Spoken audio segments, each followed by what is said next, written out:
Laurie Cardoza-Moore, and this is Focus on Israel.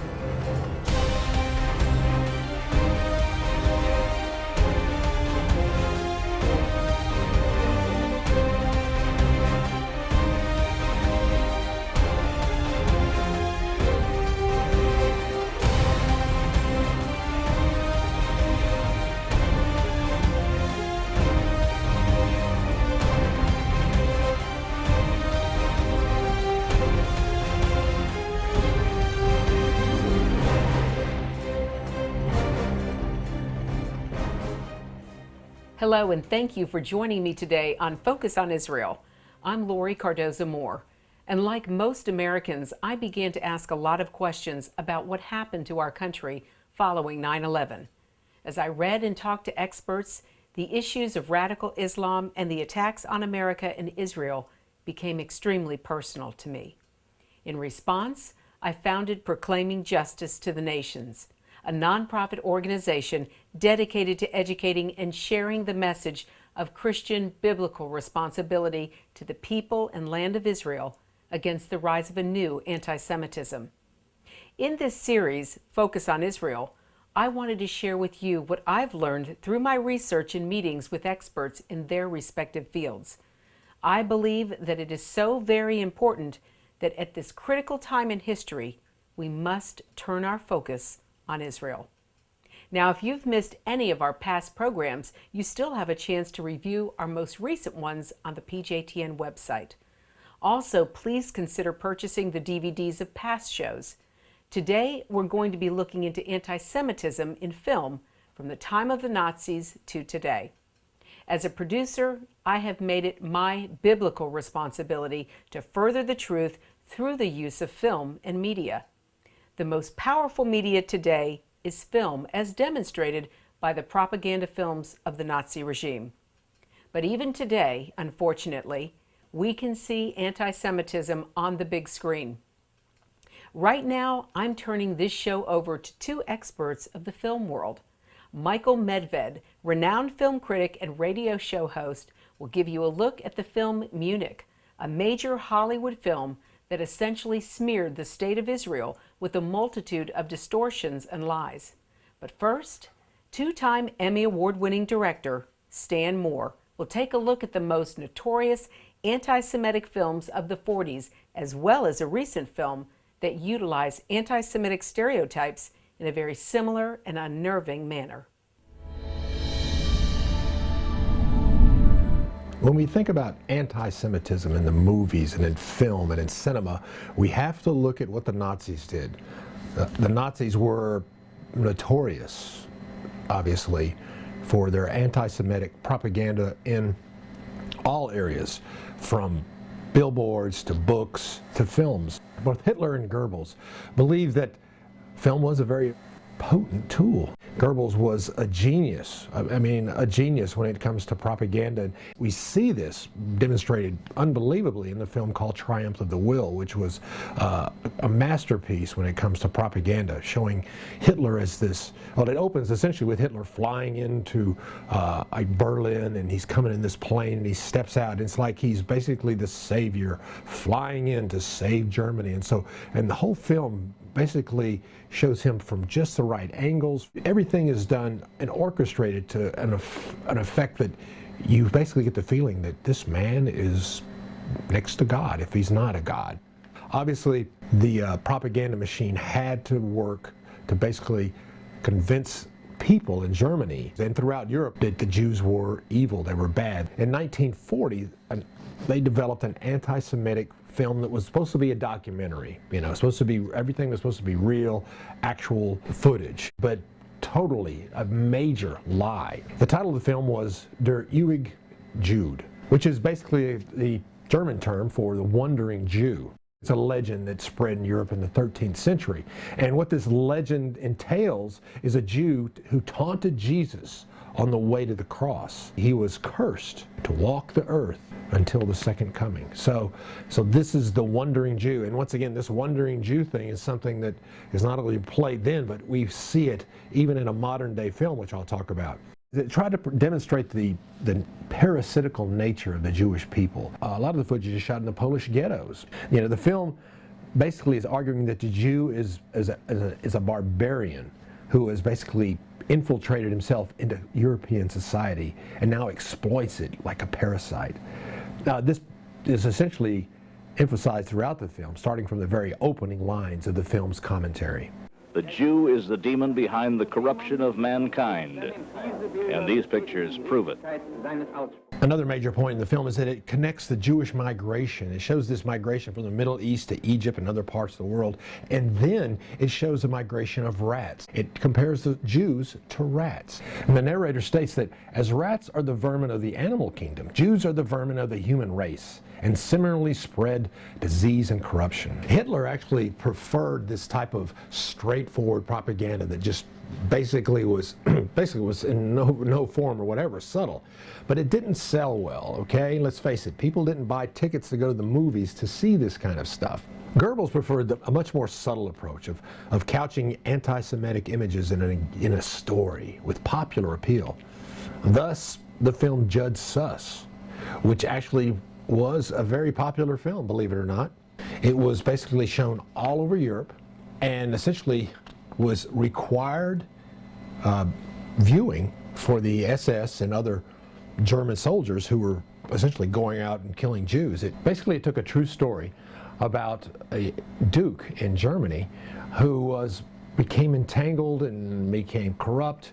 And basically what the film did, it took his corruptness and basically turned that into being, he was influenced by this Jew, basically the Judge Sus, the lead character of the film, who is essentially, once again, a parasitic Jew type of character that you grow to just totally hate. The character, Judge Sus, is essentially a Jewish merchant who sells jewelry, and the Jewish person makes a deal. He basically gets himself into the court of the Duke, and we can see in the shots how the angles, and every time we see him, almost Judge Sus, he has this evil, this thing that's going on inside of his mind. It's almost like he's a spider who is putting the Duke inside of his web.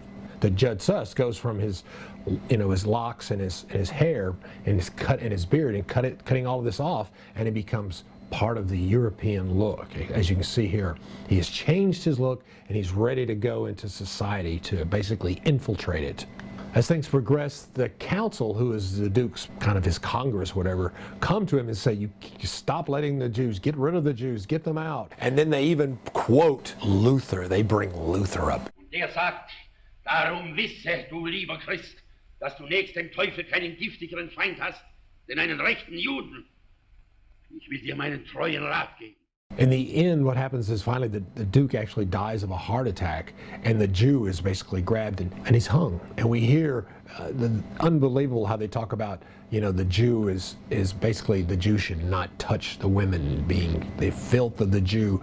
And when you watch this and you come away from it, if you have any inclination to hate or dislike Jewish people, this thing reinforces it to the max. You would think that today that films would not, utilize anti-Semitic stereotypes and of this nature, but believe it or not, a recent film called An Education is a recent British film that essentially wraps anti-Semitic messages in a new package. In fact, in the first 15 minutes of the film, there are 2 references to the wandering Jew. Oh, by the way, David's a Jew, a wandering Jew, so watch yourself. We see a character that is named David Goldman. He is essentially the only character in the film that is a Jew, and kind of like the predatory person, the man characterized in Judge Sus, he basically adopts the values of this culture, in order basically to profit.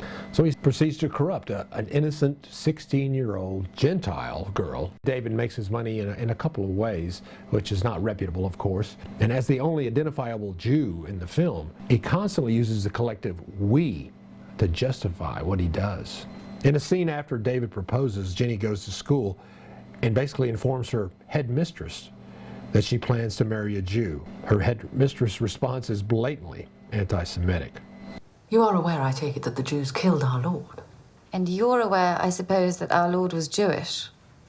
We're all very sorry about what happened during the war, but that's absolutely no excuse for that sort of malicious and untruthful propaganda. Toward the end of the film, Jenny discovers that David is actually married.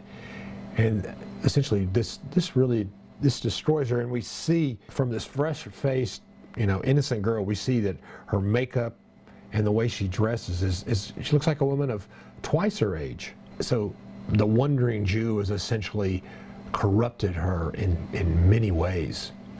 One daughter of a Holocaust survivor made comments about the film. She essentially said the movie was a nasty and magnificent creation of propaganda. She said it included everything that would make the viewer walk away from the film hating Jews.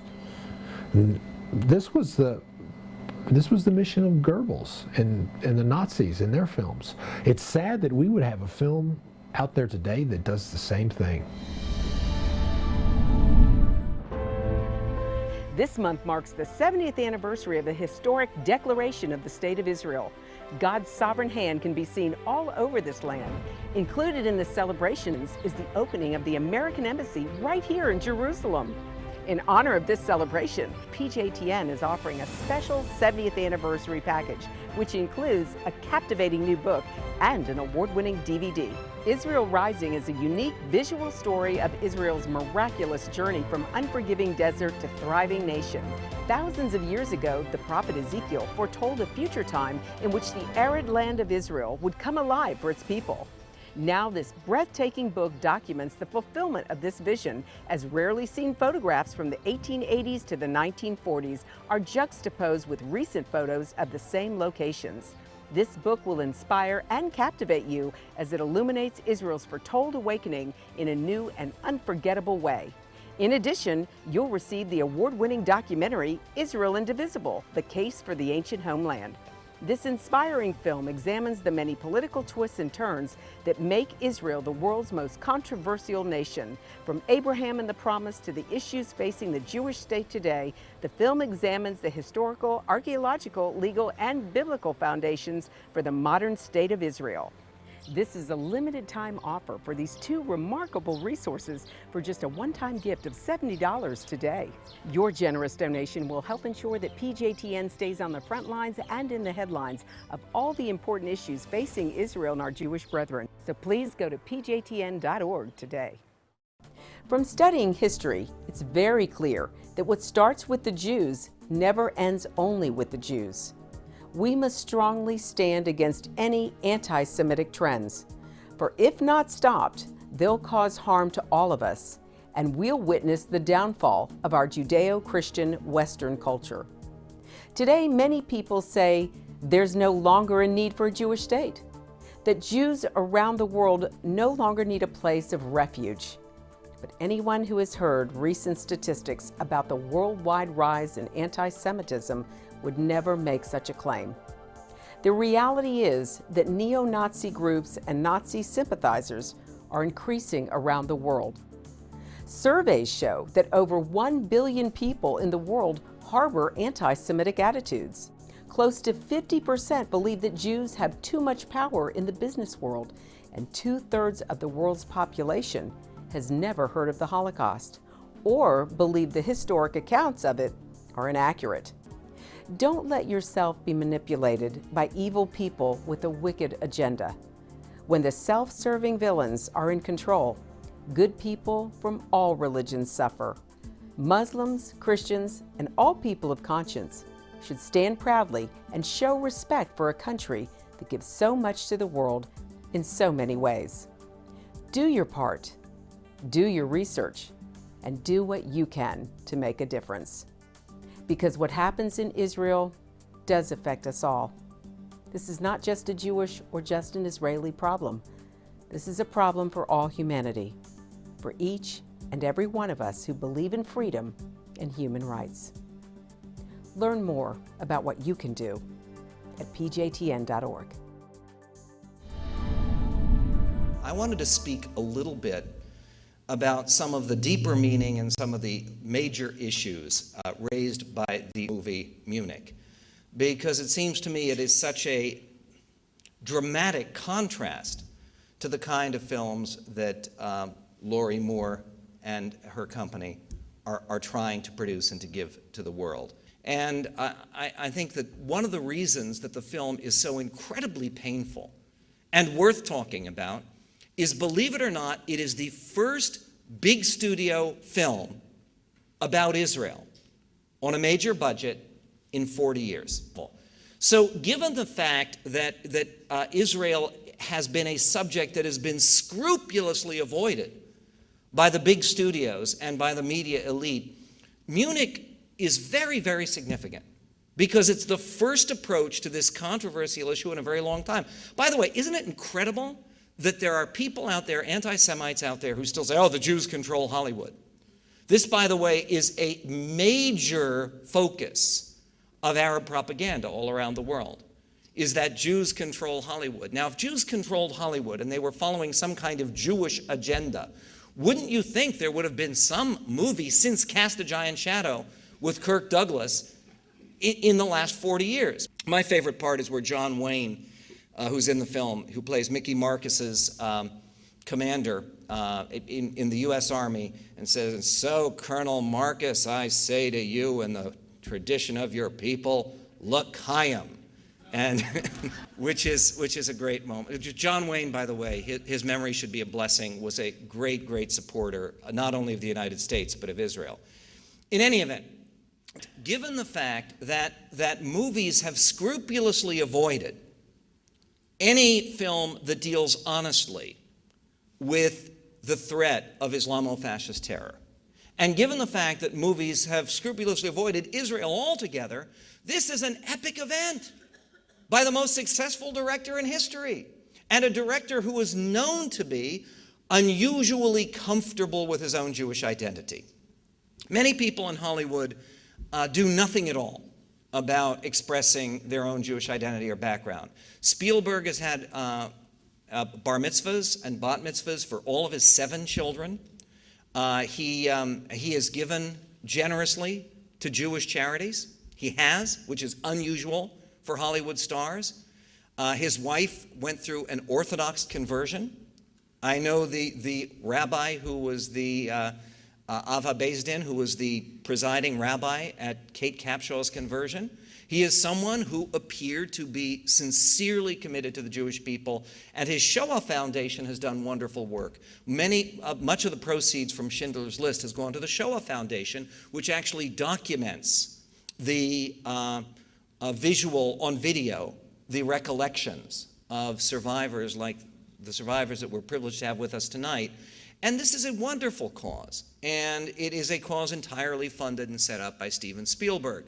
So given these 3 factors, the fact that there have been no films about Israel, there have been very few films, no films since 9/11 about Islamic terrorism. And obviously this film is an event, it is significant, it is worth discussing, and largely because it raises deeper issues about Israel, and it raises deeper issues about the United States and our war on terror. That brings me to the second area that I want to cover with you, which is some of the issues that Munich raises regarding the state of Israel. Munich is, from beginning to end, a slander. It is a trivialization of the memory of the 11 athletes who were killed in September of 1972, and it is a general slander against the very existence of the state of Israel. There are 3 things that Munich does very specifically to slander the state of Israel. Number 1, it's moral equivalency between murderers and their victims.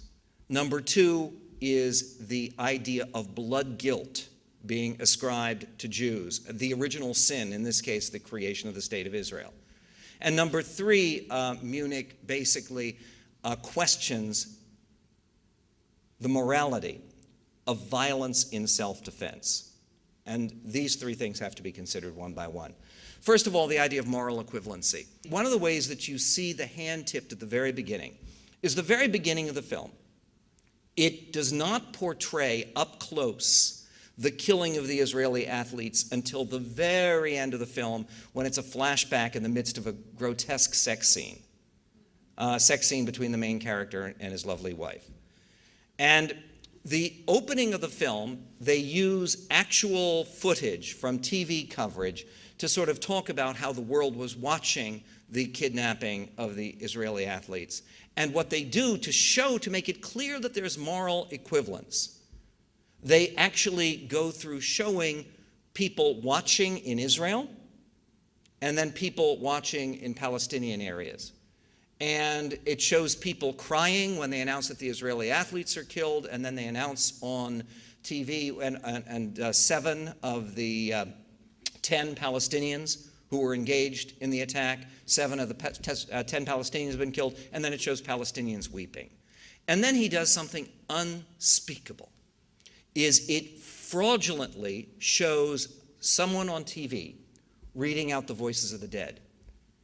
And you have to listen very carefully. When they give the names of the dead victims, they not only give the Israeli victims, they give the names of the terrorists who died.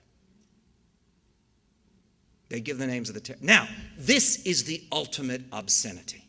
It is the ultimate obscenity. It is the moral equivalent of somehow memorializing people at Auschwitz together with their killers, with their SS killers. It is an obscene way of equating murderer and victim. Beyond the moral equivalence of the victims of murder with the murderers, there is another form of moral equivalence that the film puts forward, which is the moral equivalence of those who combat terrorism with those who commit terrorism. And the film does so, and again, Gabriel Schoenfeld makes the point that it actually is more sympathetic to the terrorists than it is to the Israeli counter-terrorists who are assigned by Golda Meir to protect Israel, not to get revenge, because that was not the point. The point was the Munich massacre occurred in the midst of a huge upsurge of horrific Palestinian violence. There was a Swiss air flight, 47 people, it was blown out of the sky. There was a Belgian flight, a Sabena flight, that the Palestinians hijacked, and the future Prime Minister Ehud Barak led a daring raid to get those people out safely. This is before Entebbe. There was an Athens airport massacre shortly after Munich where over 100 people were killed. There was the Lod airport massacre where 26 people were killed. This was the first wave of very serious worldwide, particularly European Palestinian violence. And the entire purpose of Golda Meir ordering what was known as Operation Caesarea was not vengeance. It was not an eye for an eye, a tooth for a tooth. It was protection. Not punishment, protection. Because the idea is that if all of a sudden the terror masters are so busy trying to keep themselves alive, trying to protect their own lives, they will have less time available to plot evil deeds against innocents. And that, of course, is never acknowledged in the film at all. What the film shows is it concentrates 90% of its running time on Israelis killing Palestinians and killing terrorists. It's more than 90% of the running time, because there are only the briefest flashes of the killing of the Israeli athletes, a little bit about the Munich raid at the beginning, and then at the end, this strange flashback while the main character is making love to his wife. Now, the film goes to great lengths to show its Israeli characters as ruthless and shallow. There's a character played by Daniel Craig, the future James Bond, who's supposed to be a South African Israeli, who says, we have to teach them a lesson, don't F with the Jews. But he doesn't say F with the Jews. And then later he says, the only blood I care about is Jewish blood. Throughout the film, sprinkled in the film, are these references to the unjustified nature of Israel's very existence. This is a reflection of the fact that Tony Kushner, the screenwriter for the film, he is an unapologetic Marxist, and he has appeared on campuses calling for disinvestment in Israel, which is a very serious matter. In any event, there's another scene in the film where Spielberg has two of the main characters, Avner and another character who's played by Hans Zischler, who's German, who's supposed to be one of the members of his team, and they're arguing about the morality of what they're doing. There's a great deal of this going on in the film. And during this argument, Hans Zischler says, do you think the Palestinians invented bloodshed? How do you think we took the land? By being nice? How do you think we took the land? And then, of course, there's a totally invented scene, which Spielberg told Time magazine is the core scene of the movie, the most important scene of the movie, where it's a scene totally invented out of whole cloth, where they go to Cyprus, and they go to a safe house. And the safe house also is broken into by a group of Palestinian terrorists. And they all draw guns on one another, and they're about to shoot one another. Then they realize if someone fires, they'll all die, so they put down their guns, and they have a nice evening together, the Israelis and the Palestinians. And he has his main character, Avner, speaking to a very handsome Palestinian young man named Ali. And Ali talks all about, I want someday to be able to see my father's olive groves that we were driven out of, and gives the kind of lengthy explanation of the basis for the Palestinian cause that is never given to any Israeli in the film. That's our show for today, and I want you to know we appreciate hearing from you. Please send your comments and questions to comments@pjtn.org. When time allows, I'll answer them on our program. The time to stand up is now. Be a leader in your community and in your church. One person can make a difference. Get involved with and support pro-Israel organizations such as PJTN. Call your elected officials. Let your leaders hear from you. Visit our website to learn more. Sign up to receive free newsletters, action alerts, daily blogs, and order our films to share with family and friends. I want to thank you for watching our program today. Be sure to join us next week as we'll be focusing on moral equivalence and hear more from film critic Michael Medved. God bless you and thank you for all you do on behalf of our Jewish brethren and all Israel. We'll see you next time on Focus on Israel. To support this program, send your tax-deductible gift to Proclaiming Justice to the Nations, P.O. Box 682711, Franklin, Tennessee 37068. You can also support PJTN online. Visit pjtn.org or call 1-877-873-9020. Anti-Semitism has reached epic proportions, and Israel is now surrounded by nations who seek its destruction. For Israel to lose just one battle would mean losing everything. As Christians, it is our biblical responsibility to stand with our Jewish brethren and Israel. PJTN needs your help to reach more Christians with this urgent message. Please visit our website to become a member today and order our award-winning documentaries. You must decide that you won't be silent. Sign up now at pjtn.org. God bless you and thank you for your support and prayers.